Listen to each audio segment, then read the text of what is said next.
Okay, that wasn't recorded. That's okay, we'll start from now. Is it recorded yet? Yes. Sorry. Does it ever occur to you that your opinions might be wrong? You hold an opinion because you think that's the right opinion. But if you are really wise, or if you are intelligent, you understand that my opinion is not really, how likely is it my opinion is the right opinion? I, for instance, have some very strange opinions, and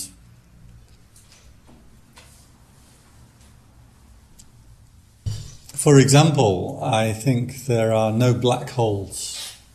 I think Einstein was wrong. I think cosmologists are wrong. And in our universe, we don't have any black holes. That's my opinion. Am I a physicist? No. Have I really studied it hard? No. In this particular score, I trust a physicist who I really admire. He's an Australian. His name is Wallace Thornhill, and he's the most boring person you'd ever listen to. He has YouTubes, but they will put you to sleep. But he's brilliant. His mind is brilliant. His presentation is terrible. But I thought about meeting him while I was in Australia, and I'll get the information off him and I'll present it for him. So, are your views and opinions right? Very unlikely. And whatever your views and opinions are, they're very restricted. There's things that we just don't think about. Our imagination isn't broad enough to really understand, everything. I was looking at the way we first, following this BBC documentary on how we understood the elements. How we understand the elements: hydrogen, helium, beryllium, lithium, boron. Am I right now? Does anyone know? They go in sequence. And two hydrogen atoms make a helium, and a helium and a hydrogen make a beryllium, and two heliums make a boron. And then 6 hydrogens make a carbon, and 8 hydrogens make an oxygen. It's difficult to imagine and understand these little tiny atoms, how these atoms come together and change when you add them together. And it was only like 100 odd years ago that we finally figured this system out. And it came to a Russian, actually, and he saw it in his dream first, and then spent his lifetime trying to prove that this thing was correct, which is called the periodic table. Before that, for thousands and thousands of years, people didn't understand what makes up the stuff, the glass and the concrete and the iron. So really our views and opinions are good enough to get us by in the world, right? We can operate fairly effectively, but we really don't understand stuff. What exactly is light and electrons? Why do people behave the way they do? Why is Donald Trump a candidate for the presidency of America? I mean, we can't understand it. How did America vote George Bush in? I mean, I couldn't understand that. So, with some Asian cultures then, with Buddhist cultures, the thinking is something that's externalized. We take it that the teachings are true, and we try to find the truth in those teachings. That's the way they teach in Tibetan Buddhism. For the Westerners, we're very attached to our thinking, and we really believe our own thinking. And there is a famous sutta by the Buddha called the Kalama Sutta.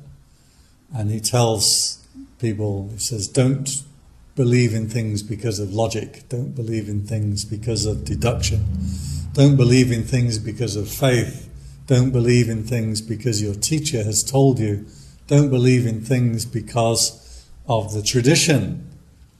He said, you need to find out for yourself. So many Westerners take this and they say, well, I'm right. That just proves that I'm right because this is my view and opinion. That, of course, was not what he meant, because your thinking is also just come from tradition or habits, come from logic. What the Buddha actually said was you need to test things out clearly for yourself. Is something beneficial or not beneficial? So our thinking can, what happens with thinking is it gets engraved in the mind. There's this analogy of water running through sand, and it will leave a channel in the sand, but that channel is very weak, and if the waves wash over that sand, that channel has gone. There is also water that has, if it has flown for a very long time over rocks, it can carve a channel into those rocks. But that channel is very strong and long-lasting. That means that even if a wave comes and washes over those rocks, that water channel will still be there. So it is with your thinking, that initially your thoughts are very free-flowing, very adaptable, but if you spend a lifetime or a long time following particular thoughts, they become ingrained in your mind. So it's very difficult then for you to think outside of those channels that you have formed in the mind. There are many examples of this, of crazy ways of thinking that people have had. One of them I may have mentioned last week was Walter Freeman. He was the man who invented lobotomies. And a lobotomy, did I mention this last week? Lobotomy was a treatment for severely mentally ill people. And what they initially did was they would cut holes in the side of the head and insert knives and wave the knives inside the brain to cut the front part of the brain from the back. Does it sound appealing? Does it sound like that will cure your mental illness? Walter Freeman was not qualified as a surgeon, so he was not allowed to do this treatment. So what he did was he would stick a pick, it was called an ice pick, but he would stick a pick in through the corner of the eye, up into the frontal cortex, and wave it like this, 2 eyes, and would cut the front part of the brain from the rest of the brain. Does this cure people's mental sickness, or does this create zombies, basically? In the cases of people with extreme mental distress, it did in fact calm them down, as you can imagine, because it's cutting off 1/3 of your brain. So, but the documentation of the people who were severely handicapped by this treatment is extensive. And in Russia, they had actually outlawed this treatment a long time before. In America, it went on for a long time. And I think one of the Kennedys, one of those girls in the Kennedy clan, had this treatment and was basically hospitalized for the rest of her life. There's one man he has a documentary on YouTube, My Lobotomy, and his stepmother had taken him to this doctor, and she complained that he wasn't terribly clean, he wasn't doing very well at school, he was boisterous, and he wouldn't go to bed on time. Pretty much like any Australian teenager, right? Teenage boy. No problem, we'll give him a lobotomy. And knocked him out with an electric shock and then did this operation. How did Walter Freeman miss that he was ruining so many people's lives? It's when you get into one line of thinking, when your line of thinking gets regular and ingrained, what happens is it's very difficult for you to let go of your thinking. And the more that you have thinking in a particular line, the more ingrained and habitual it becomes in the mind. If you're lucky enough that you have good thinking, if you have good parents, if you had a good society, and you're lucky enough, then you will be a fairly well-functioning human being. However, those thoughts are occurring through habit, and habit is another word for karma. So, if you are lucky enough to have a good background and family, your thinking will be reasonably well ordered. But even so, we get caught up in certain ways of thinking. We think that the earth is flat, and then Copernicus and Galileo say, no, it's round. And it takes a long time for us to change our way of thinking about things. The suggestion then that with meditation you're going to put aside your thinking is, certainly to Westerners, seems a little dangerous. Because if you're not going to trust your own thinking, what do you trust? And very often with religions, they say, we have the truth and it's written down in a book, and you read this book and there's the truth. You know, what you think isn't relevant, you need to believe in this particular set of teachings. And that, of course, is very dangerous, because very often that set of teachings can be the wrong set of teachings, or can be teaching people in the wrong way. So the suggestion that we should put aside our thinking needs to be handled with some care. And we say that you need to keep your wisdom, but drop your thinking. Can you do that? Does wisdom come from thinking? Well, in Buddhist practice, there were three kinds of wisdom. One kind of wisdom comes from other people. And so if you hang out with wise people, Pandita Nancha Sevarang, hanging out with wise people. And the word wise people is Pandit, that's my name. So if you hang out with wise people, then getting wisdom from outside of yourself is one way. The second way is to figure stuff out for yourself, to test and work things out by your own wisdom.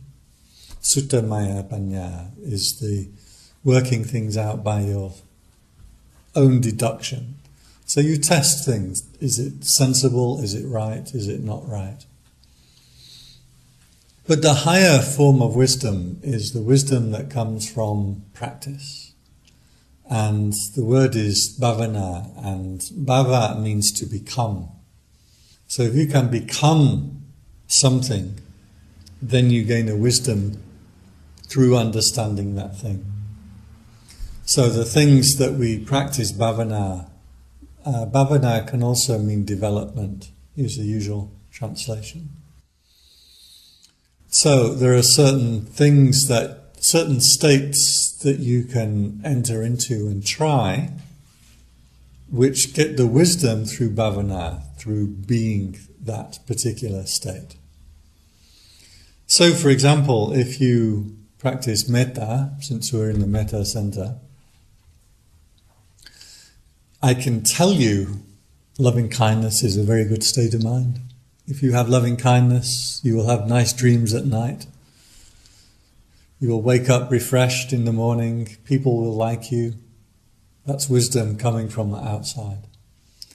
From your own deduction, you can figure out, well, angry people are one way and people with loving kindness are another way. You can figure it out if you're intelligent. But if you can actually practice that state of mind, then you get the wisdom of bhavana, which means you have internalized and you have become metta, loving kindness itself.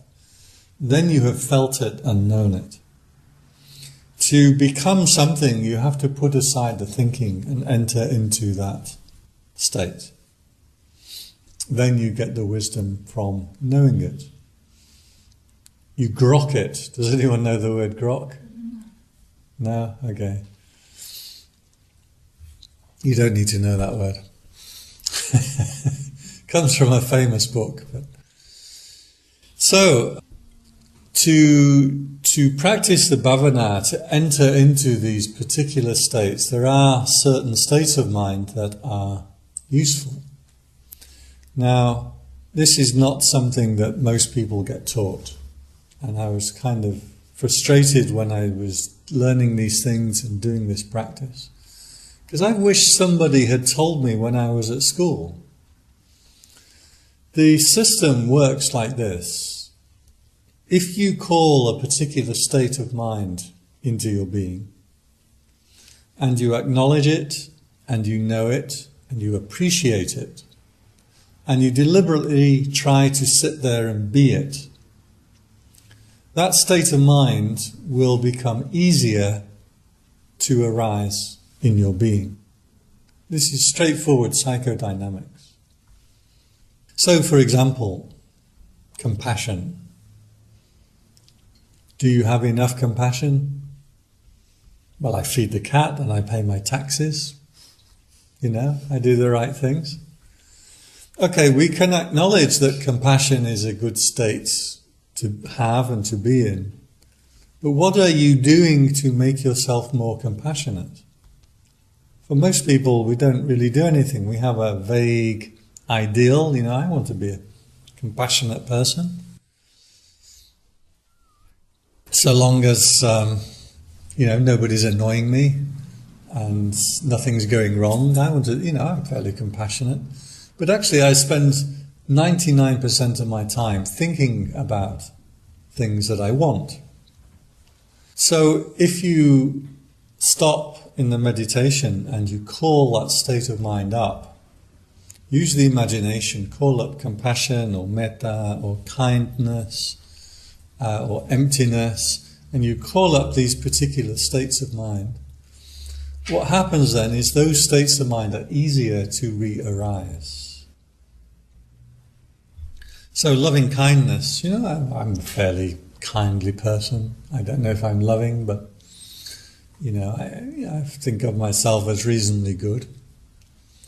But if you have practiced it inside with the bhava, if you have become loving kindness and deliberately called it into your mind, held it in your mind, appreciated it, acknowledged it, and made a resolution, now I've tasted this, and this is better than the other things that I think about, then it's easier for that state of mind to come up again, right? Straightforward psychology. It doesn't need to be a religious teaching.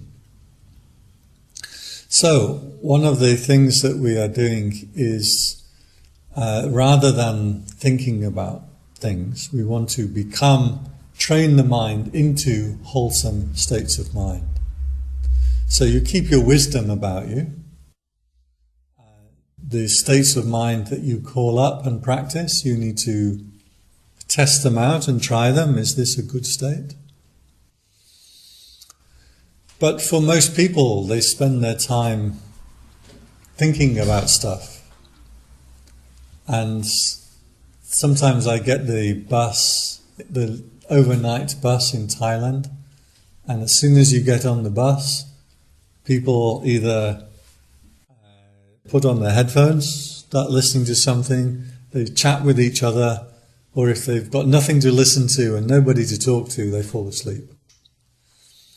And nobody sits there mindful. I love it because everybody just goes very quiet. And I sit on the bus and I'm just mindful, and it's nice. And I've got nowhere to go. It's 10 hours on the bus. And just sit and be wakeful, be mindful. When you look around, people with any space immediately straight into the thinking. Is that what happens for you? Whenever you're going somewhere, you get on the train, you get in the car and drive somewhere, straight away you're off thinking about stuff, right? Or not? What kind of things do you think about? If you're Thai, you're thinking about food usually. It's true. When I first lived in Thailand and I wanted to understand what Thai people were saying, so I learnt Thai, and then I could listen in on people's conversations. It's usually about food. Is that true? Thai monks, okay, monks are thinking about food. So, whatever it is that you think about, that's your karma, because you've thought about those things before in the past.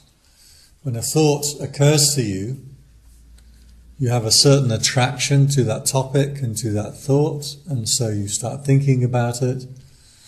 And so that's when you get some space, your mind will just carry on in the exact way that you have trained it. That's how karma works. It's habit. Do you need to think about stuff so much all of the time? I know for my part, I don't. Pretty much everything that goes on in my mind is just useless stuff. Every now and then I need to think about something useful, that's fine. But most of the time I don't need to think about these things. So, what we're doing in meditation is to try to break out of that thought process. Thinking is the primary distraction.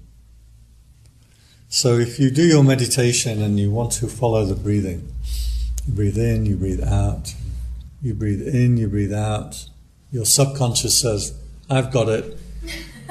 You go and think about something interesting and juicy and nice, and I'll just stay here and I'll watch the in and out breath for you, and then you're gone.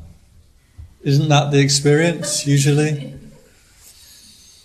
And then after 5 minutes, 10 minutes, 15 minutes, you're like, oh man, I just thinking about stuff.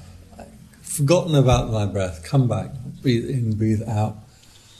And the subconscious is like, oh, I've got it, And this is a good process. This is how actually you can do things. For example, you say to your body, go to the train station.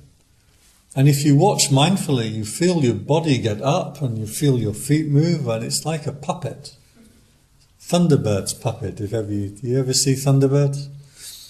They have these puppet things. And your body kind of gets up and it walks to the station. And if you're mindful, you're like, wow, it's just doing it by itself. If you're not mindful, you get lost in some kind of thinking. Unfortunately, your body is able to get to the station while you are off doing other things.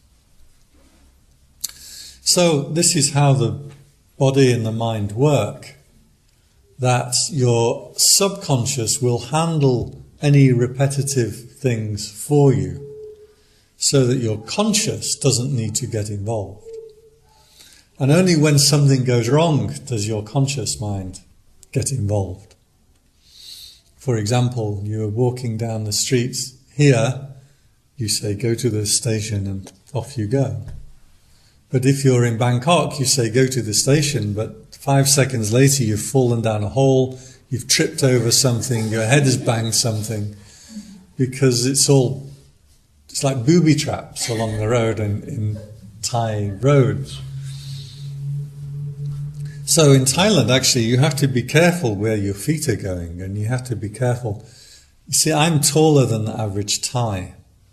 So a lot of Thais, like, they have shopping, like, stalls, and they lift the front of the stall up like this, but this is up to here on me. So if I'm not careful, I have to be scanning constantly. The conscious mind only gets involved when something goes seriously wrong, and then it's like, oh, you watch your toe, watch your head. It's actually called, in psychology, global workspace theory.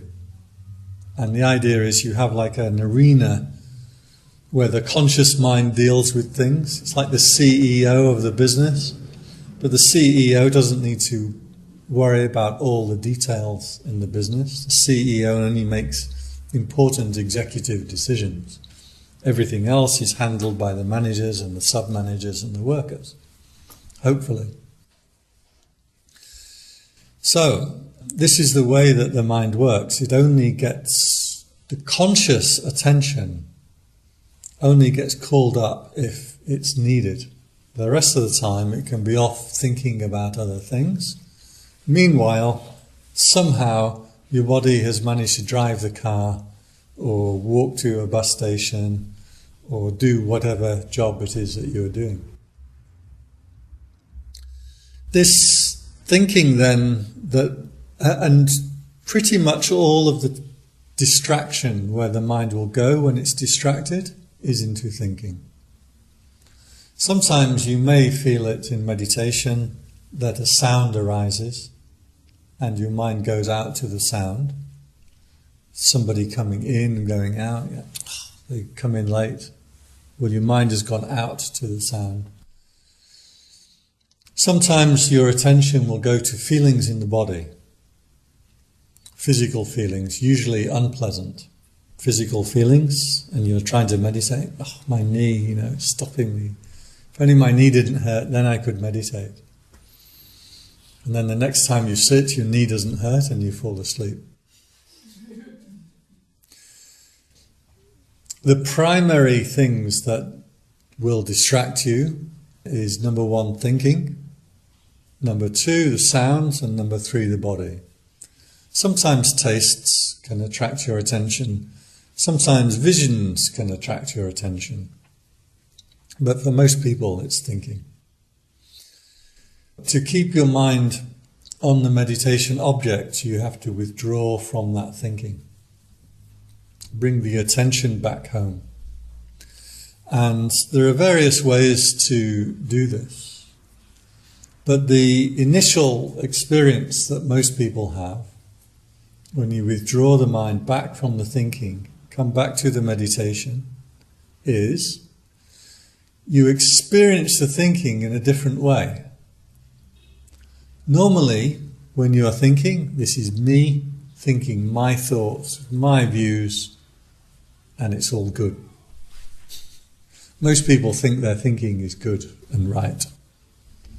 Even people who do crazy things, they still justify it.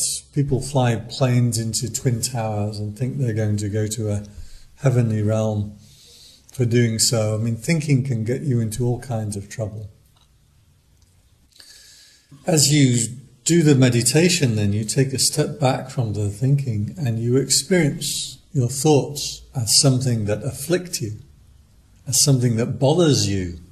Now, I would like to be sitting here doing my meditation, following my breath, but I have all these thinking about what's for dinner, has the cat had its injections this year, have I paid the licensing fee on my car, all these different thoughts.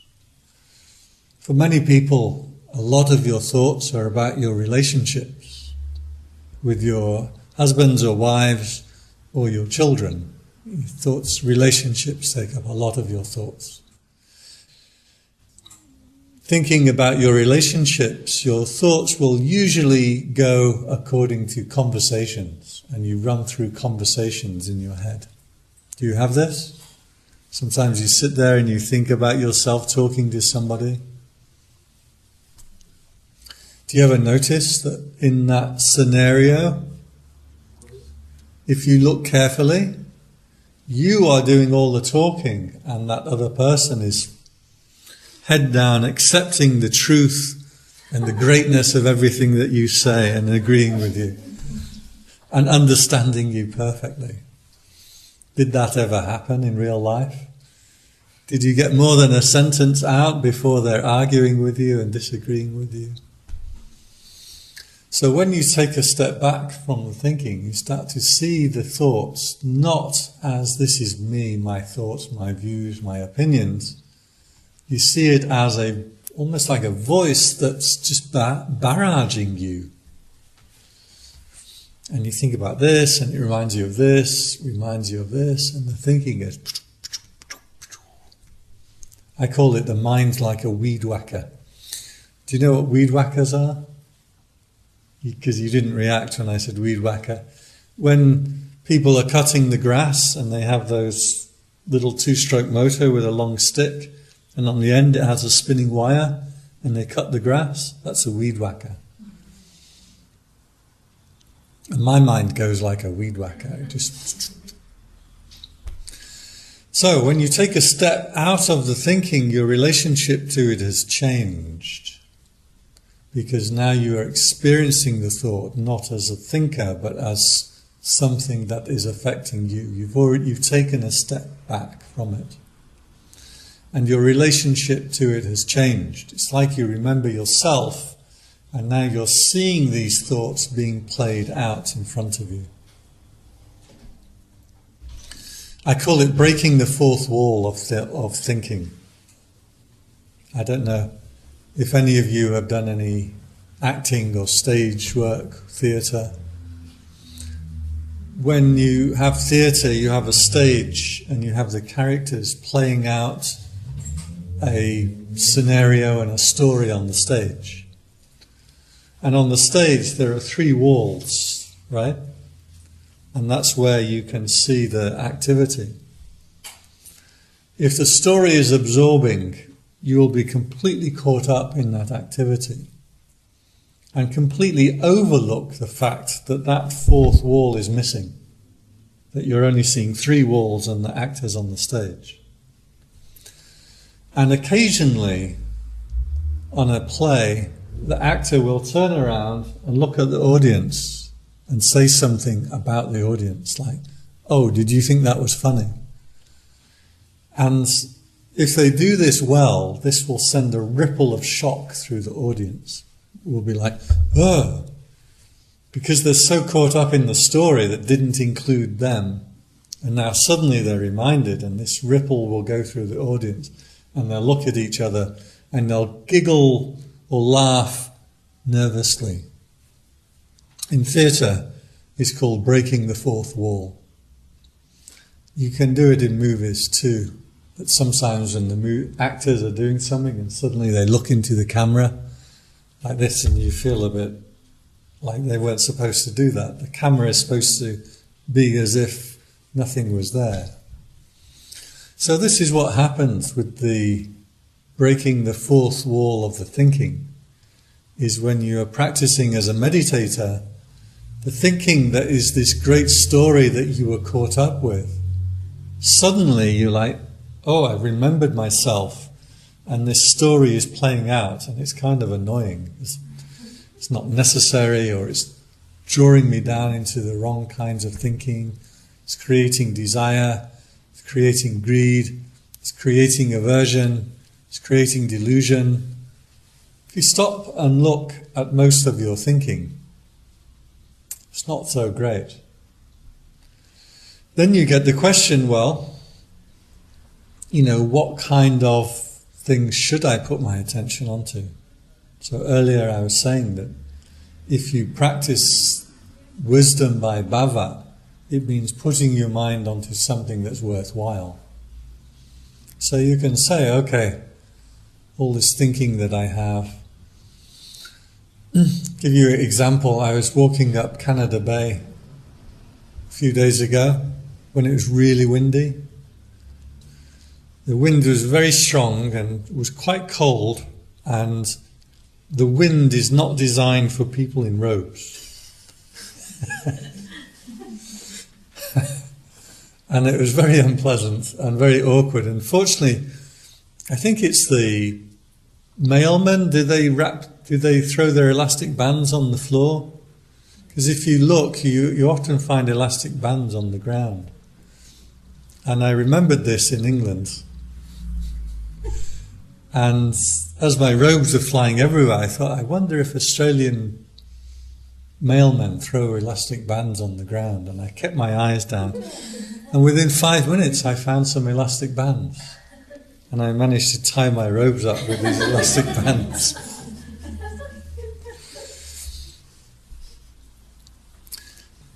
I started thinking, like, all this wind, like, and I was looking at the houses, and as you walk between the houses, the wind gets channeled between the houses. And I'm thinking, wouldn't this be a great spot for a wind turbine? And I've designed wind turbines before, and I know how they work, and I know the different kinds. There's some that spin like this, they're called horizontal turbines, and there's some that spin like this, they're called vertical turbines. And like, this would be a great place for a vertical turbine. So it's just your reaction to the environment. You usually respond with thinking. That thinking is the things that you have created karma with in the past. I've designed wind turbines, that's going to occur to me. If you sailed boats, you'd probably thinking, hey, it'd be great to be out sailing on the thing, on the bay at this time. The thinking that occurs due to your karma. This is the stuff you have paid attention to in the past. So you break the fourth wall. There are two main kinds of thinking then that you will experience.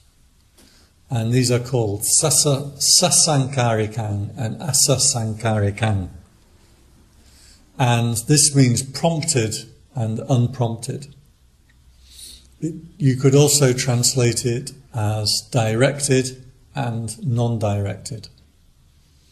So, directed thinking is where you have a particular topic in your mind and you've decided to think about that topic. I think about wind turbines in Canada Bay and I start planning them out and I'm directing my mind onto that topic. The other kind of thinking is non-directed, and that's where you don't have a particular topic in your mind, but you stop and you're thinking like in, out, rising, falling, what's for dinner? I pick something up on the way home. Oh, have I got any cheese? I should go and buy some cheese. Oh, while I'm in the shop, I need to pick up the key that I dropped off last week. And then that key reminds you of something else and reminds you of something else and it reminds you of something else. And this is called non-prompted or non-directed thinking. And each thought that comes up, it's also called papancha or diffuse thinking. Each thought that comes up reminds you of another thing, reminds you of another thing, and your mind kind of just bobs along like this. Not really caring too much about what it's thinking about, not really strong emotions. So these are the two kinds of thinking in Buddhism that you will experience as a meditator.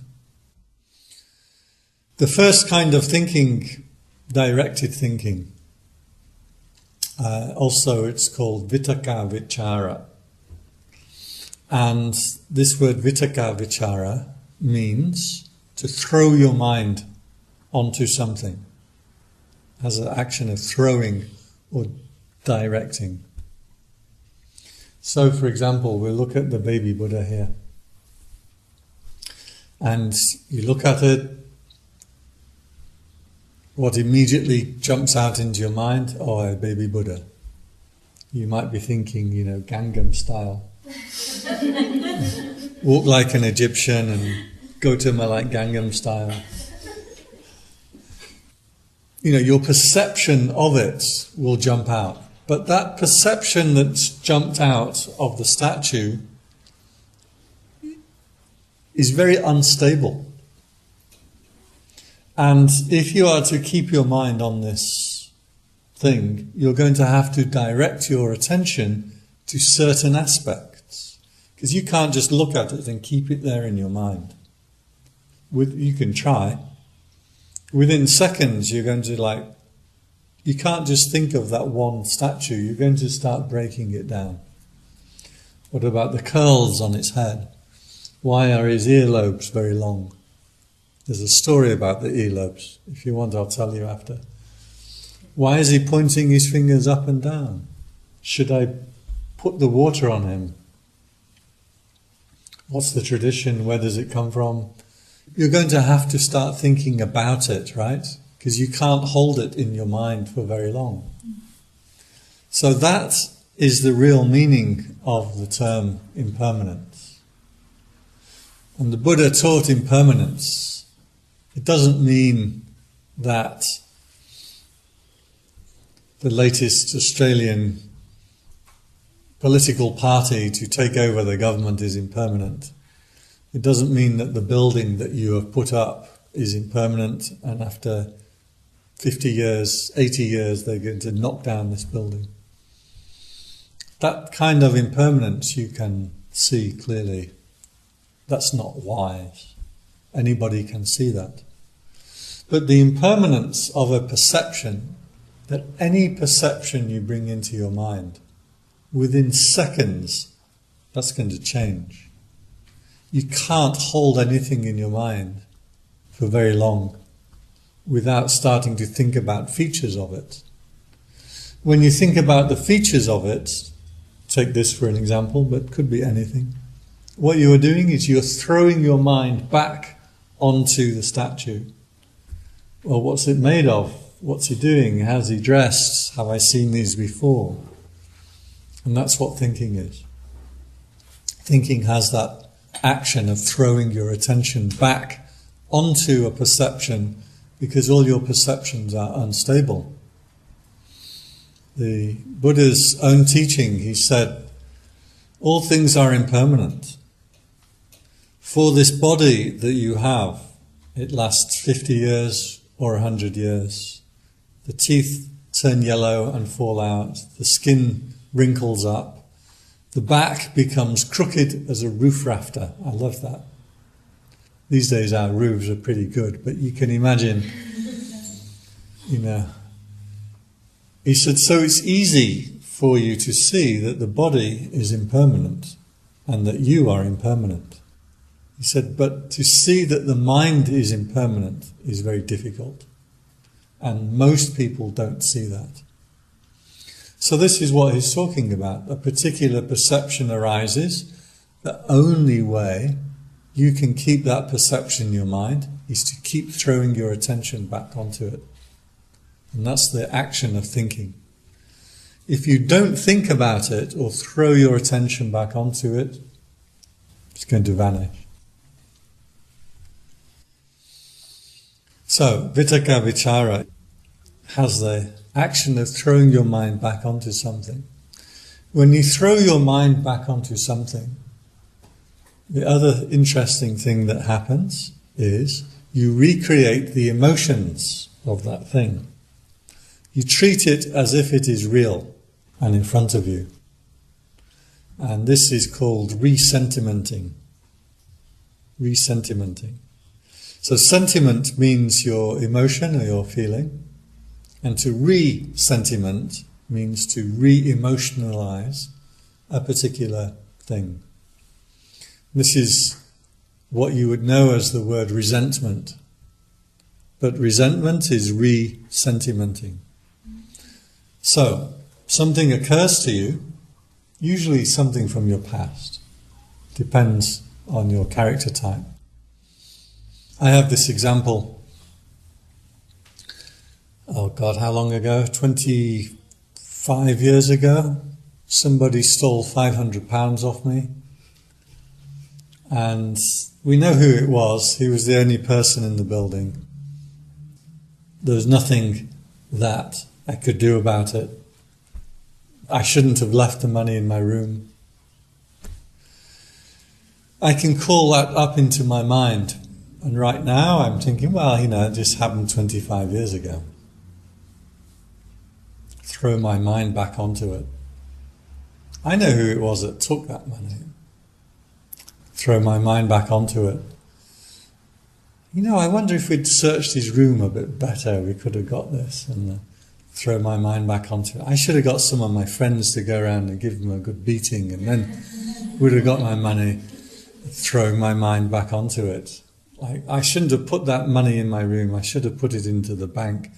Your thinking keeps throwing your mind back onto this topic. And the more often you throw your mind back onto the topic, the more the sentiment starts to arise, that emotion and that feeling. Then it becomes very real. The mind treats things as if they are really happening. To a meditator, you see, this thought has come up from 25 years ago. How stupid. Metta, okay. So, if you are mindful, if you are careful, you will see these things come up. You break the fourth wall, you see it come up, like, okay, I've seen you before. I know the habit. If you're not careful, you resentiment. When you resentiment, you stir up that emotion. Somebody gave me a modern day example of this. I don't know if it's true, because I don't have the experience. But what they said was, this is what happens when you look up your ex on Facebook.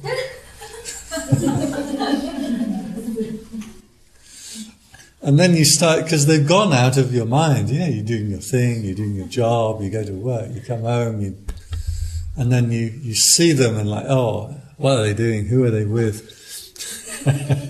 Start calling up that feeling again. So, you need to be very careful with the thinking when you re-sentiment things, because the mind can't tell the difference between something that's real and something that's past and gone, or something that's unreal and in the future, because it treats everything as something that's really happening right here, right now. To a meditator, you treat it as something, that thought that's come up. And you want to ask yourself, am I really going to get involved in the sentiments about that thing? You can get so angry about something somebody did to you in the past, right? It's easy to do. Start throwing your mind onto that topic. And then suddenly it's like, I really want to beat that person up. But 5 minutes ago, when you weren't thinking about it, it was all right. So the wisdom that starts to arise, the wisdom of bhava, which I mentioned earlier, the wisdom of bhava, is when you can sit and be. When you're sit and being with yourself, separated from your thinking, you break the fourth wall, so you can see this thinking playing out on the stage in your mind. Do I want to get involved in that story, or don't I? Sometimes you need to get involved in the story. You need to design things and plan things. We're just talking about these windows here, how she came up with the logos and the patterns. And so there's work that you have to do, so fair enough. But most of your thinking is not necessary. So, the famous sutta or teaching on thinking was the Daveda Vittaka Sutta. And in this sutta, the Buddha has a very straightforward breakdown of thinking.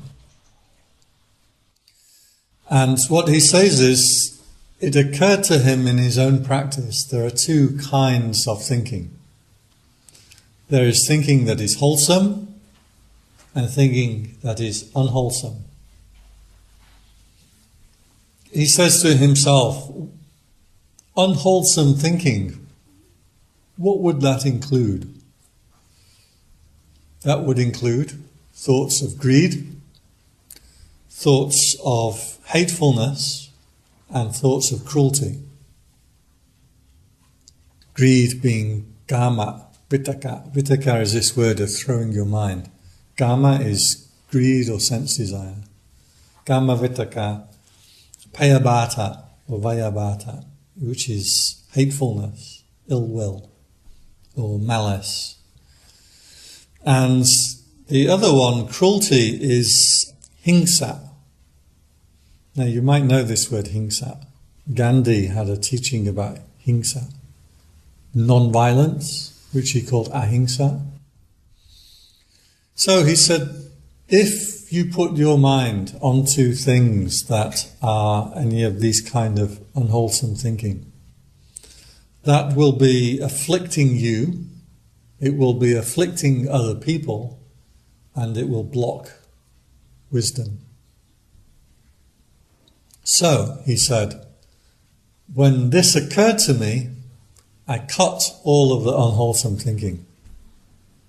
Dead. He used very strong language. I cut it, I destroyed it, I made an end to it, I eradicated it. This isn't like modern day meditation teachers who just accept things, be calm, be peaceful. Buddha is like, when I saw that was wrong, I stopped it, cut it.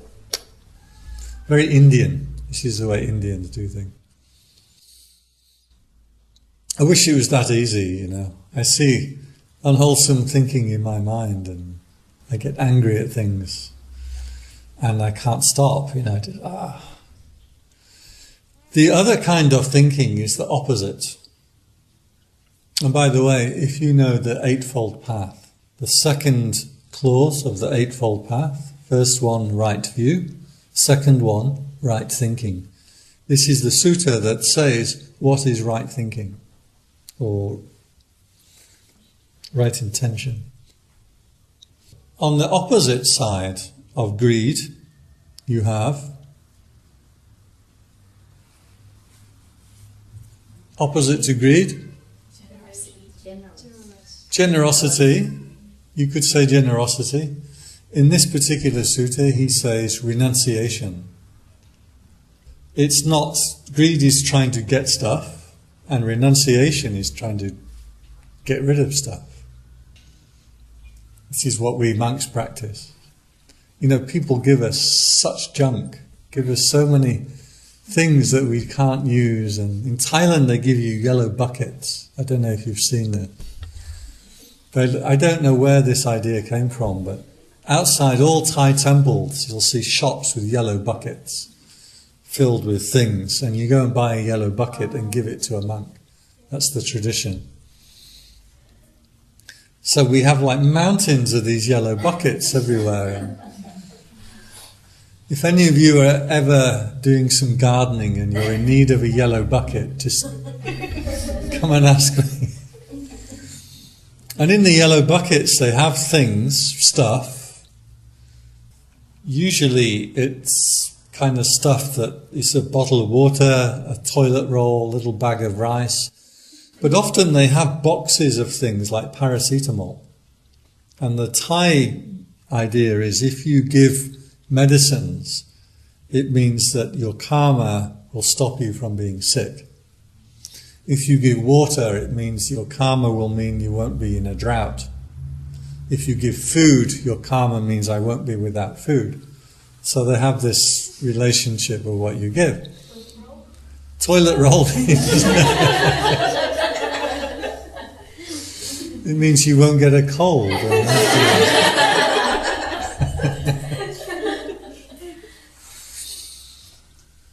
So they give these, in the yellow buckets will be a box of paracetamol, and it'll be a box about this big. But when you open it up, there'll be 2 tablets inside it. You have a big box of tea and you open it up, there's this little tiny sachet of ginger tea and things. And they do it to make it look bigger and nicer, right? So sometimes, you know, there was a monk a couple of years back that he had this thing, he would open up all these boxes and lay it out on the table and take pictures of it.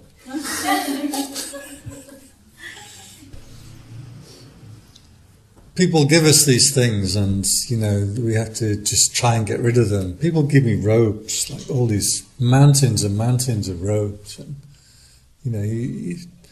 sometimes I leave them outside my door and they disappear, and I just hope that somebody somewhere is going to benefit from it. So, the opposites of greed, or the kama vitaka. Kama is not karma, this is kama, which means sense desire. Vitaka, throwing your mind onto sense desire. Now we have the nekama vitaka, which means to put your mind onto giving stuff up, dropping the things that you don't need. And most of the stuff in life you really don't need. I see a lot of my friends, they buy things like all the time that they don't need. Next one, the opposite of ill will or malice is non-ill will or non-malice. Sometimes we call it metta, but metta is a particular state that you want to develop. Non-ill will is a negative state that you want to drop, so it's slightly different. And all he's saying here is that right thought, you don't need to be Saint Teresa, you don't need to be somebody fantastic. You just need to stop having ill will and anger and malice. And then the last one, ahimsa or avihimsa in the Pali, which is non-cruelty or non-violence. You have these three on the wrong side and these three on the right side. The Buddha said, well, when I saw that these kinds of thoughts are blameless, I can put my mind onto these thoughts all day and all night, and no blame would come to me for that. He said, but if I was to engage in that thinking, it would make my body tired. When my body is tired, my mind won't concentrate. Therefore, I cut all of that thinking too. And I dwelled with my mind centered and unified. So, the teaching is quite clear on what we do with our thinking. He gave two metaphors or analogy. The thinking that is the bad thinking, he described it as like a young boy who would take the cows out to pasture in the morning and bring them back in the evening. In the rainy season, when farmers have planted crops, that boy needs to really look after. He's a cowboy, right?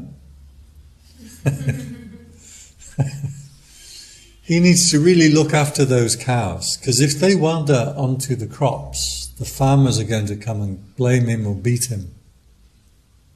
So as soon as the cow starts to wander off track, he has to get his stick and poke the cow and knock the cow back onto the right place and not let it go and eat the crops. He said that's how you have to manage the mind when you have the wrong kinds of thinking come up. Imagine that boy takes the cows out after the harvest, when the farmers don't have crops in the field. Now the cows can wander around freely, and the boy doesn't need to worry. He can sit under the shade of a tree, and just so long as the cows don't wander too far, he doesn't need to worry about it. He said in the same way, if you have the right thoughts in your mind, you can relax your attention and relax your mindfulness. But in this sutta, both kinds of thinking have to stop.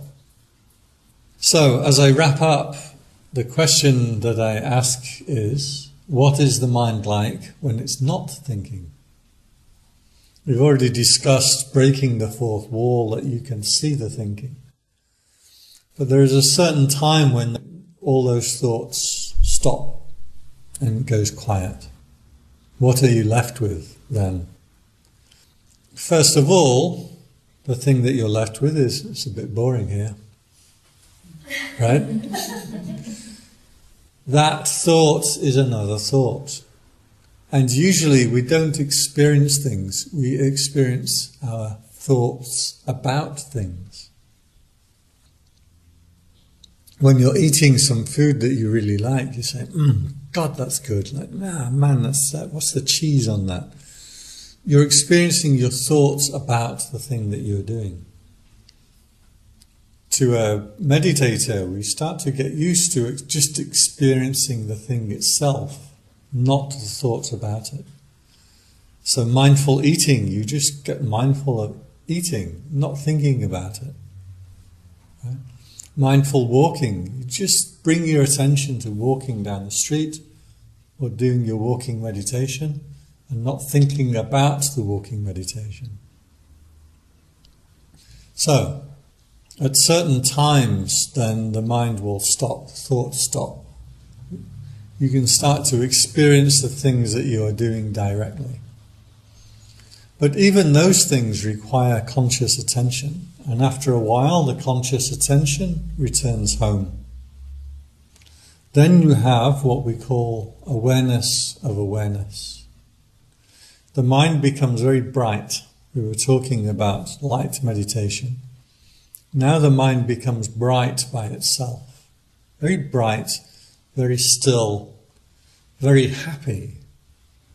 The body will usually become very calm. It's called passaddhi, or the tranquility of the body. The body starts to become quite pleasant. You kind of feel a vibration in the body. So it's quite nice now. The mind becomes very bright and very still, and it becomes self-aware. And it's these moments that you get this clue about where enlightenment lies. Because now your mind isn't being caught up with things that you can see, things that you can hear, things that you can smell, things that you can feel in the body, things that you can think up in the mind. So this is the clue that is bringing you back. Do you know the word clue? Clue means a ball of thread, like a ball of twine or yarn. And the story is that Perseus went to fight the Minotaur in Crete, and he was put into the labyrinth, into the maze, where the half man, half bull is in the maze. You know the story? You don't look like you know the story. And Perseus is the Greek hero, and he's thrown into this maze to be eaten by the half man, half bull. So his girlfriend, the princess, who'd taken a shine to him, gives him a ball of wool or a ball of thread, and he ties it to the door of the entrance to the maze, and he goes off to find the half bull, half man. He kills the creature, and the way he finds his way back is to follow that thread. That thread is called a clue. So a clue means the thread that will lead you through the labyrinth, through the maze, right? So when the mind comes together without thinking, and you start to relate to yourself as just being, not what I think about being, that's your clue, that's your thread that will take you through the maze. I'm going to stop there. We've gone from what thinking is, the function of thinking, how thinking works, that thinking can be deluding, can take you down the wrong path, how to experience thinking in the meditation as you step back from it, the way that thinking will throw you onto a topic over and over again, the way that thinking will re-sentiment ideas and things and call them into your mind, and then what happens when the thinking stops. Clear as mud? I think so. It's 8:26. I guess we've got 10 minutes or so. If you have any questions, any thoughts?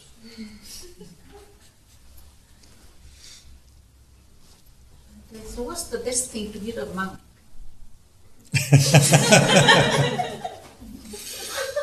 What's the best thing to give a monk? Yeah. And the best thing to do is ask what they need. And there's usually things, big or small. I have this story about this because one of the things that I really love in this world is power tools. And so a friend of mine, he said to me, "Is there anything you need? Anything I can get you?" And I said, "Now you're not being clear. Are you talking about a cappuccino? Or are you talking about a Makita cordless power drill with hammer action?" And he said to me, "Do you take sugar?" So the best thing to do is to ask. Yeah. It's usually little things like deodorants and razor blades and things like that are usually useful.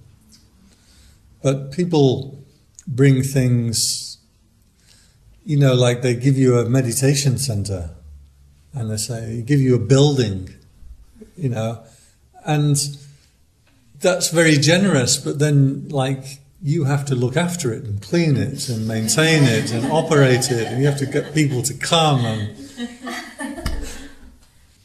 there's a story in Thailand right now that some people who owned an insurance company swindled money out of the insurance company, billions of dollars, I think. And then they gave a portion of that money to the temple. Presumably they want to, they'll steal 10 billion baht, right? So I don't know, a couple of $1 billion. Steal 10 billion baht, and that's very bad. You give 2 billion of it to the monks, and that's very good, and that will clean your bad karma, and you've still got 8 million left over. So do you get the bad karma for accepting that 2 million? That's the question now. So the abbot that accepted it, he took the money, and his temple say, well, we don't ask people where the money comes from. If you give money, we take it in and we use it for our projects, our building. So the temple got their followers together and they raised 650 million baht. What's that in dollars? Divided by 30. 65. About $20 million. 20 million Australian dollars. And paid it back. Even though if you receive money that is given genuinely, you don't have to pay it back by law. So they paid it back. But now the government is after them and they want to accuse him of money laundering. This is a big case right now. So when we bring our thoughts or our mind away from thinking. So the question on controlling the thoughts, does it get easier? There's two main ways that you can bring this thinking process into control. And the Buddha did use the word of control. And these days, a lot of Vipassana teachers don't like to do that. Because I think when Dharma got to Germany and the Germans were like, I've got to control my mind, I've got to control my mind. And gave themselves terrible headaches. So a lot of teachers really stay away from this kind of terminology, but if you go back to the sutta, that's exactly the kind of words that the Buddha used. One of the words he used was taming. And taming, if you imagine a horse, a wild horse, you've got to put a lot of effort into training that horse so it will take a rider. And he said that's what you have to do with the mind. There are two ways that you can control the mind. One is by setting the mind against the mind. So you can say, no, I'm not going to think about that. And you're setting one part of yourself up against the other part. I was talking about this last week, right? The dividing of the mind into different selves that fight with each other. And sometimes you need to do that. The Buddha had 5 techniques for controlling distracting thoughts. And one of them was, the last resort, I should say, was to grit your teeth, press your tongue against the roof of your mouth and refuse to allow those thoughts entering into your mind. This was the last resort, so I don't start with that one.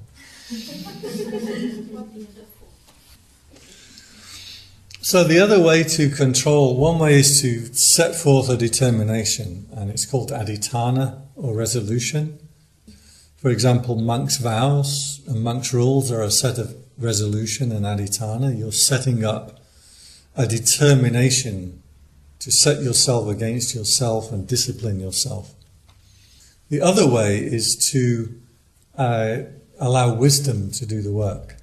So if you are observant, the more you observe, the more things will start to correct themselves. If thoughts come up that are distracting you, you look at the unwholesome aspect of those thoughts. So if it's anger or greed, you look at it and say, wow, this is greedy. And when you see it in that way, you naturally want to just get rid of it. So if you observe the thinking and you train yourself in that observation, that gets easier. And that observation will see things as they come up, and you just know what to do. The non-thinking is actually always there. There are moments and times when you are not thinking. But because you only relate to yourself through your thoughts, you never experience things directly, you experience what you think about things. So the times that you are without thoughts, you never think about it. And so you miss it. But actually in your experience, in every day, there are moments where the attention returns and you're just back, bright, aware. And what do? Right, what do I do for dinner? You immediately throw yourself back out. So those moments are there for everybody. And when you catch them and start to notice them, then that's your clue, that's your thread that you can follow. So that gets easier because it becomes obvious. But in terms of sitting here, do I sit here every day and perfectly crystal clear? No, there's days, sometimes weeks, sometimes months where my mind is just like treacle and it just doesn't work and I can't get the meditation going. Sometimes I sit here and I don't make any effort at all and it's right there. Smarter than your average genius. Right? Bhante, you can tell us the story of the earring. We miss nothing. You really don't. Okay, let me get this right. There's a few different stories, but the idea was from the past karma, and it was a Chinese thing from the Chinese laughing Buddha, that his earlobes were really long because he'd been rich, a rich person, and he wore these heavy earrings, and the heavy earrings made his earlobes very long. Not because of his wife. Because of his wife. But there is another story in Thailand that that was the Maitreya Buddha in the Chinese, the fat laughing Buddha. But in Thai, this Buddha image is called Prasankachai. And Prasankachai had been a monk with the Buddha, and he was extremely handsome. He was so handsome and so attractive that people used to mistake him for the Buddha himself and come up and make offerings, and he'd say, no, I'm not the Buddha. And he'd have all these girls come and chase him, trying to tempt him out of the monkhood. And this disturbed his meditation. So he made what they call a satya adhitthana, which means, if this is true, may that happen.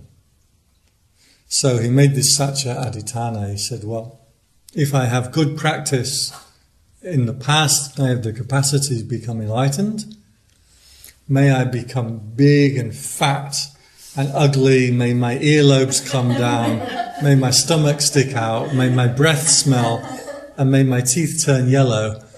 And then that's what happened. And that's how he became this big, ugly, fat monk. And that's why he's laughing now, because all the women leave him alone. Now, you may ask the question, does a Satya Giriya actually work? By the truth of this, may that happen? Well, I can tell you that this actually does work, supernaturally. Because when I was younger, I used to be big and fat, I had long earlobes, and I was really ugly. And I said, if I have good practice, may I become beautiful like the Buddha, and then so you can see it works. Right? Okay, good. We're done.